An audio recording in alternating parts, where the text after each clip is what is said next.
you so much. It's a pleasure to be here. We are proud members of SMPS and love to engage with all of you. And excited to talk to you today about this idea of cornerstones and cobblestones, which is, as it says, a practical framework, we hope, for sustainable thought leadership. So just a little bit of background to get us started. I am Gennaria, and I'm a nerd. I'm a design nerd, a data nerd, a brand nerd, a photography nerd. And unfortunately, or maybe fortunately, I've always been this way. But now I'm also the president of Toki. And we are a branding and strategic planning firm based in St. Louis.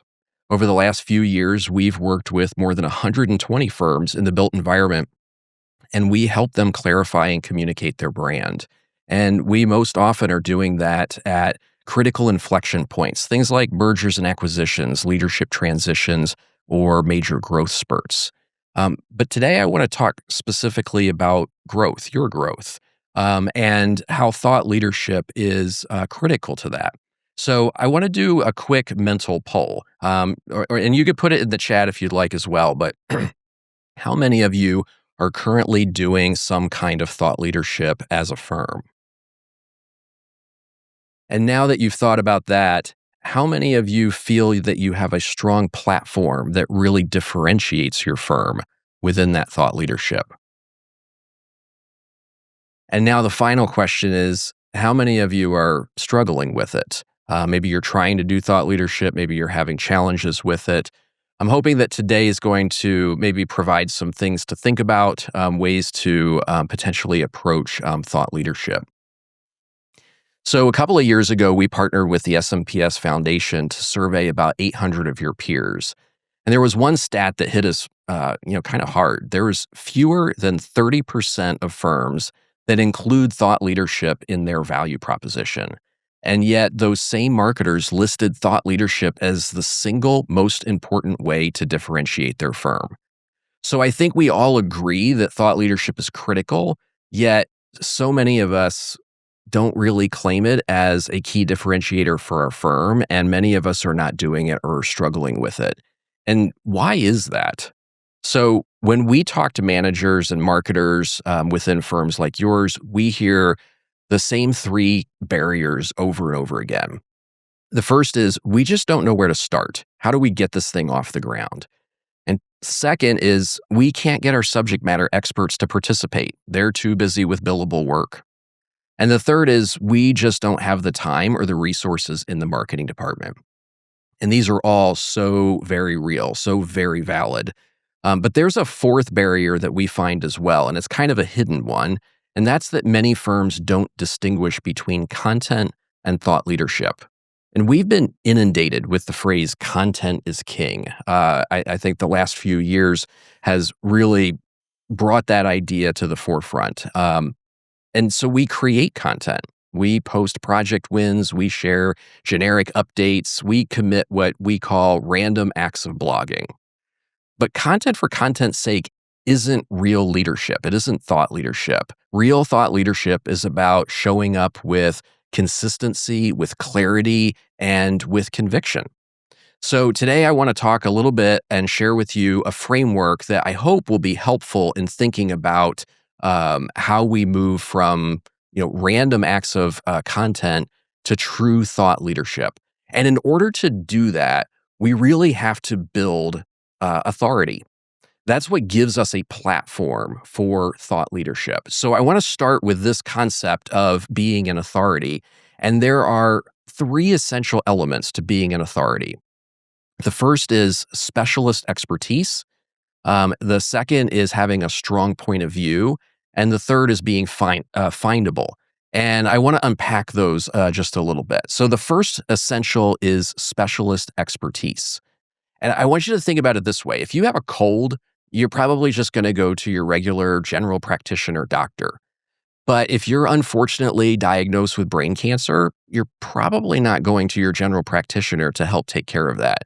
If it's at all possible, you're going to go to the Mayo Clinic or Cleveland or one of these places that specializes in the condition that you have. In other words, you're going to go to a specialist.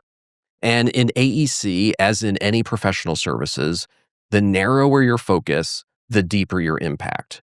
The quality of the audience that you attract is infinitely more important than the quantity, and that comes from having that narrow focus. Now, we can talk about this later. I know that some of you are raising the immediate concern. Well, we're just so big that we have so many sectors and we have so many disciplines and so many service offerings that we can't specialize like a small firm can. And that's true at one level, but within each one of those disciplines, markets, and sectors, there is the ability to create an authority position, to create that kind of expert status, to elevate those leaders within that sector to that authority kind of position. So that's the first. The second is to have a strong point of view. We call this your brand truth. It's not just about knowing the facts. Any engineer can cite the code. Any architect can know the facts about any given project or type building typology or what have you. A point of view is about how you interpret those facts. It's how you help clients understand not just what you do, but how you think. A unique point of view, your brand truth, it represents things that shape your firm's identity. And it allows you to offer something that is truly unique in the marketplace. It also, a good point of view, a good brand truth guides the way your firm operates. It actually changes the way that you collaborate and deliver on work, the way that you communicate with your clients and internally as a team.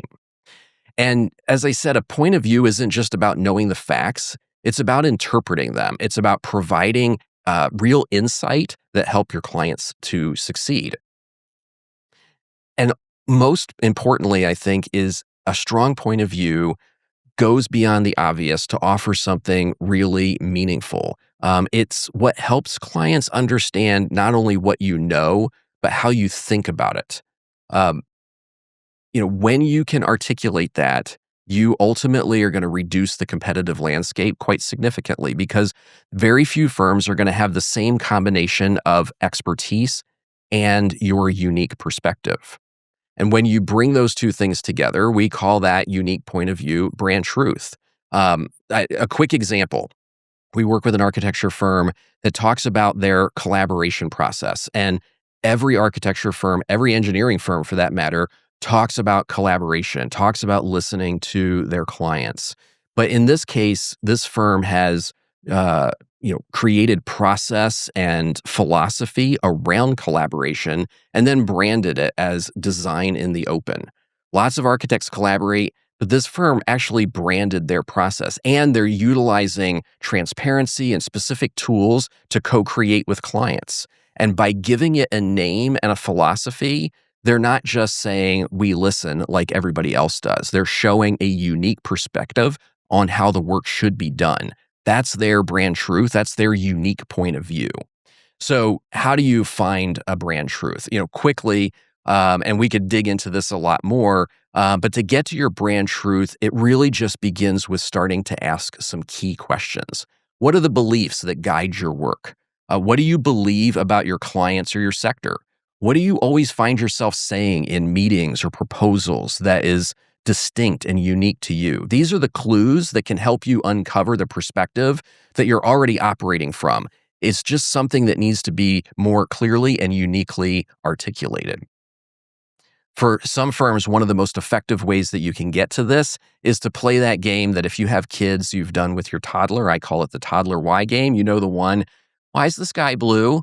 Well, because of the atmosphere. But why? And they'll ask that question over and over and over again until you're exhausted. But internally, as a firm, we can use this as an opportunity to really understand what our internal perspective is, to identify perhaps a challenge that your clients are facing and ask, why does this challenge exist? And how do we help address that? And you keep asking, but why, until you uncover that root cause. And then you ask yourselves, okay, what do we know and believe about this particular challenge that's unique or different from our peers in the industry?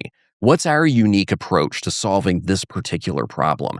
And somewhere in that discussion is usually where your brand truth is hiding. So then thinking back to this authority position, the third key element to it is to be findable.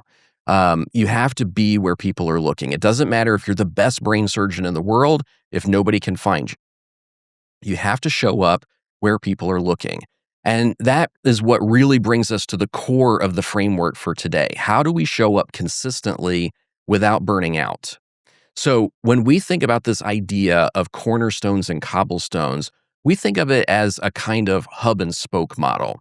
The hub is your cornerstone, that's the core content. We're going to get into that.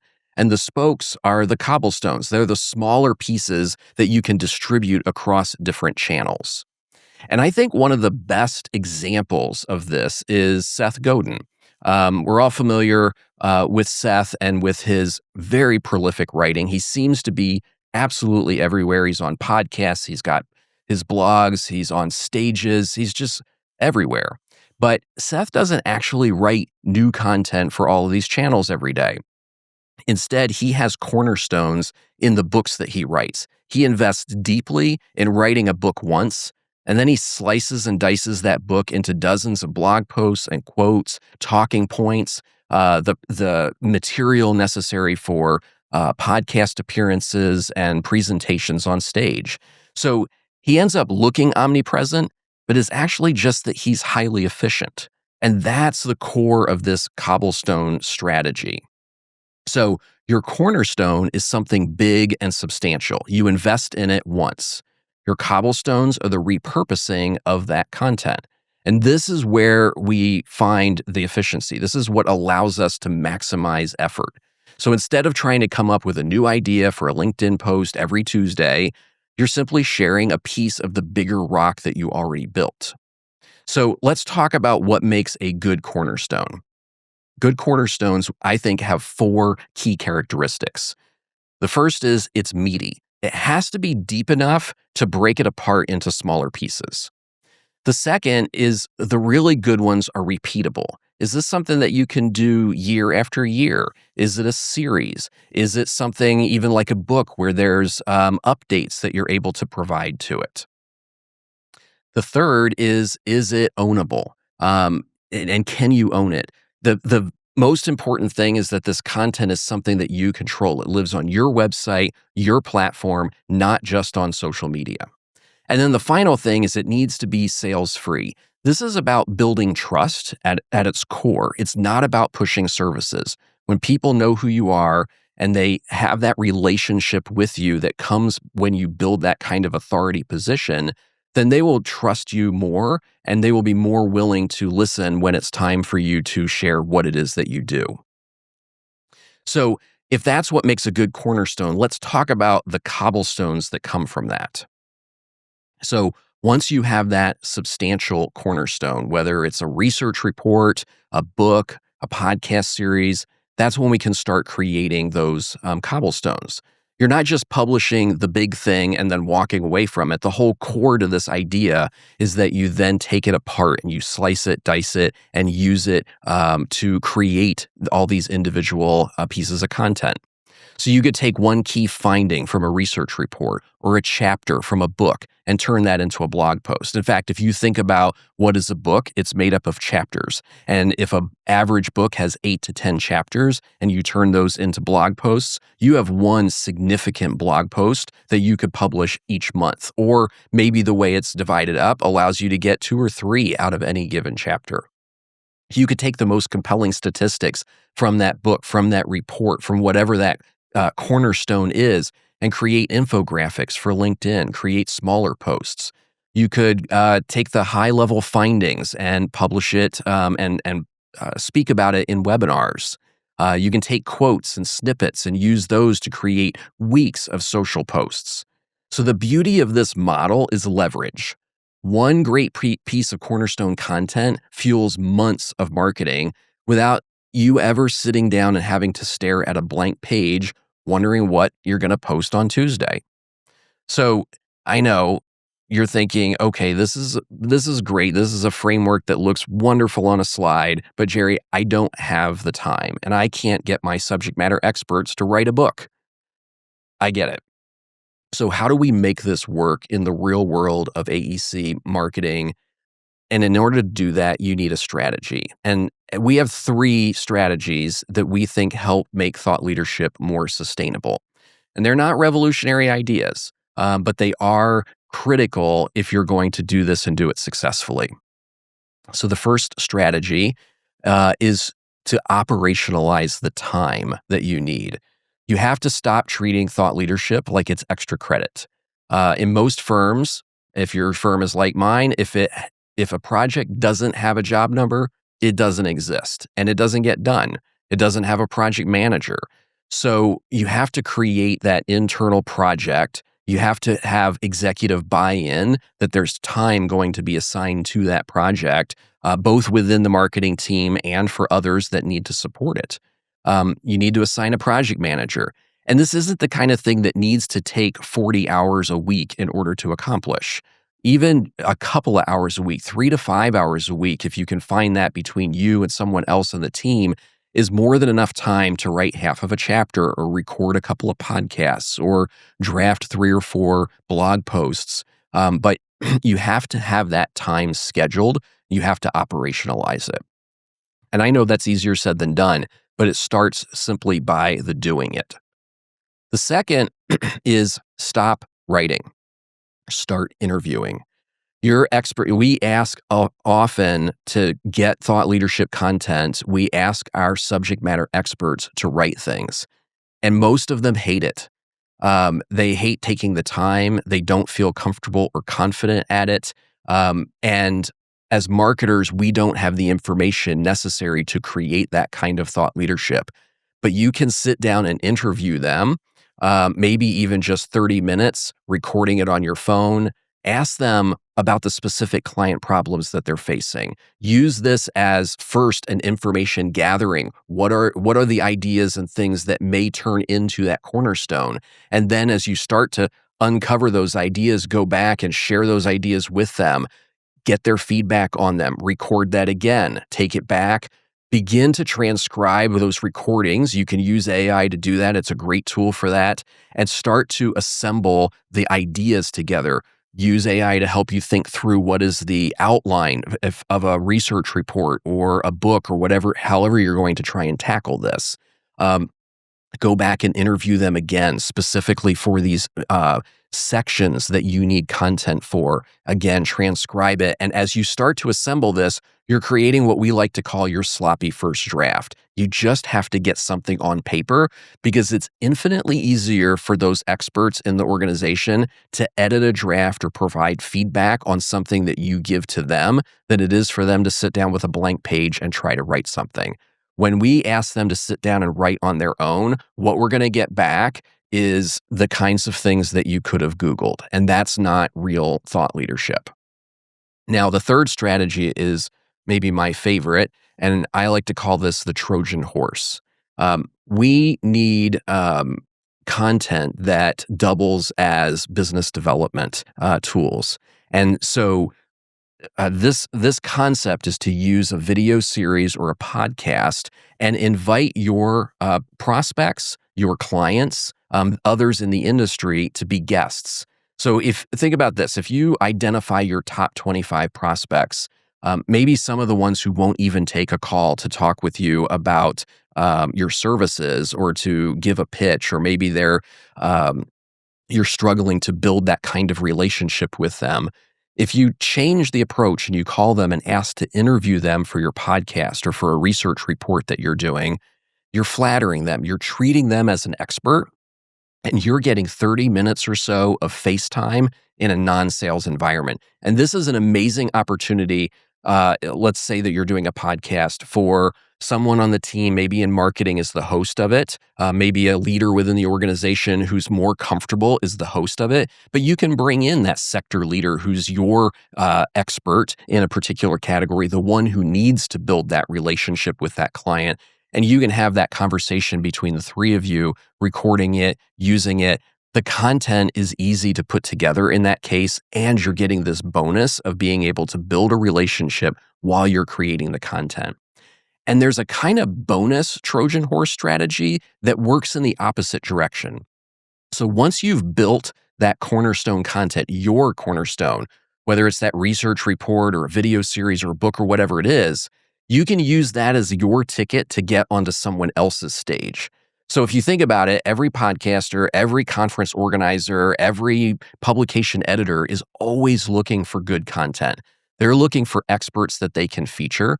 And when you take the insights from your cornerstone and you pitch that to them, it becomes an opportunity for you or your subject matter experts to appear on their podcast or to be a speaker at their conference. And it's so much easier to cut through the clutter of all the submissions that come in for a conference when you can say that the person that you're putting up to speak is the author or co-author of this research report or of this book, or is the host of this podcast series or what have you. So now when you reach out to them, you're not calling them as a vendor that's trying to sell services. You're calling them as a guest expert that has data and a real point of view. And better yet is when they call you because they saw your cornerstone content somewhere and it's something that they want to share with their audience. Now you're really leveraging that authority position to actually borrow their audience. And I think it's one of the most powerful ways that you can turn one piece of cornerstone content into potentially dozens of speaking opportunities. Now, one of the things that we hear all the time talking to AEC marketers and leaders is that relationships are the single most important thing. And we believe that that is true. We believe that one solid connection could do more for your business than thousands of impressions. And so when we think about creating a podcast, creating a video series, doing any of these kinds of cornerstones, it's not about having the next, smash hit, reaching millions of views, being at the top of YouTube. That is not the point of this. This is a niche product that is focused on making those small number of incredibly important connections that is going to make a real difference in your business. Thought leadership should not be thought about as broadcasting. It's really a tool for creating meaningful, ongoing conversations with the people that you want to work with. So I've gone fast. I've covered a lot of territory, and I want to do a quick recap. But the goal here is to not just create more content. The goal is to create that strong authority position that ultimately does the heavy lifting for you as a marketer and for your business development team, whether that's your seller doers or individual business developers. This is about building trust before you ever have the first conversation. When you think about the relationship that people have with celebrities, if you've ever been to something like a Comic-Con and you've seen fans interact with a celebrity, someone they've never met in real life, the interactions that they have are remarkable and intimate and personal in a way that doesn't make sense for somebody who just met a stranger. And it's because as a fan who's immersed themselves into the work of the person or character that you're interested in, you feel like you know them at a level that you usually reserve for actual friends. All of those times that they have appeared on your TV or in your ear is building trust before you ever have that first conversation. And this kind of cornerstone content does the same thing. When you go to leadership to talk about, hey, this is what I want to do. I want to invest a lot of time and potentially money into creating this kind of cornerstone content. You're going to have a reason why. And this reason is the kinds of doors that this can open by building trust before you ever walk in. It strengthens proposals. It has the opportunity to accelerate growth because the audiences that you want to reach are now building that level of trust with you. So let's quickly recap the three elements of a strong authority position. Number one, your unique point of view, your brand truth, applied to a clearly defined niche is what creates your authority position. And I want to go back one more time and just reminds you that just because your firm is large and has multiple sectors or disciplines doesn't mean that this technique can't apply. It just means that you have to think about it a little bit differently. It may be that you're finding a brand truth that is relevant to that specific market. More likely and better is when the firm overall has a unique point of view and you're intersecting that with each of the niches that you operate within to really take and tailor it to that specific market. So how does that concept, say, design in the open, work within higher ed, but also work within a completely different category? And that's ultimately what's going to separate you from your competitors, from your peers. It's the thing that gives people a reason to choose your firm. It's not just about your capabilities. When you get to the final few on a pursuit, everybody knows that you're capable of doing the job. You've demonstrated the skill set. And often we think about, it's about getting it to the interview. It's about the chemistry in the room. Of course, all of that is true. But at the end of the day, part of this is about making yourself distinct in the minds of the buyers. When they're thinking about all of these different firms that they're either going to take to the short list or after they've shortlisted, you need to have that way for them to have a grip on you, a handle to say, oh, this is the firm that is X. So the second thing about a strong authority position is the specialist expertise. This is the opportunity to be brave. The narrower you focus, the deeper your impact. And I know, again, it's hard when you have multiple niches, but it doesn't mean that it can't work. It means that your marketing and messaging needs to be built for depth, not breadth. Authority comes when you own your space, not when you're trying to cover all of the ground. And then that third thing is to be findable. Your content doesn't help you if you don't have a plan to be where your audience is. So I know I went through this framework quickly, and that was deliberate because I wanted to be able to open this up for plenty of time for questions. I have put together a cheat sheet, and if you email me at the address that's on the screen now, I'm more than happy to send it to you, as well as send you a copy of this deck. The cheat sheet's just a condensed practical breakdown of the Cornerstones and Cobblestones model, and I'm happy to send that to you. So I'm going to open it up for questions. All right, we are right at time. So, and I think that got us to most of the questions. So I just want to leave you with a couple of things. I know that reading a guide, like I'll email to some of you, is different than actually doing the work. And sometimes you just need to have a sounding board. So we created something we launched last year called Toki Office Hours. It's kind of a combination webinar plus discussion like we've just been having now, Q&A. And it's every third Thursday at noon, and it's specifically for AEC marketers. We have different guests. Some are Toki folks, but a lot of them have been from other firms or other subject matter experts. It's not a sales pitch. It's really just an open forum to help you kind of troubleshoot the barriers that you're facing and share what's working for you. So we'd love to have you join that community. There's a QR code on the screen to get on the mailing list for that. And then, as I mentioned, we also have a podcast, The Intangible Brand. And in it, we explore the connection between employee experience and client experience and the effect that that has on helping brands stick. So we hope that you'll check that out too. It's a collaboration between myself and Carl Winstead, who is an architect and chief experience officer at Klein in Charlotte and Raleigh. So that's it from me. Thank you so much for your attention. And if you have additional questions, I'm happy to stick around and answer those. Thank you all. I appreciate it.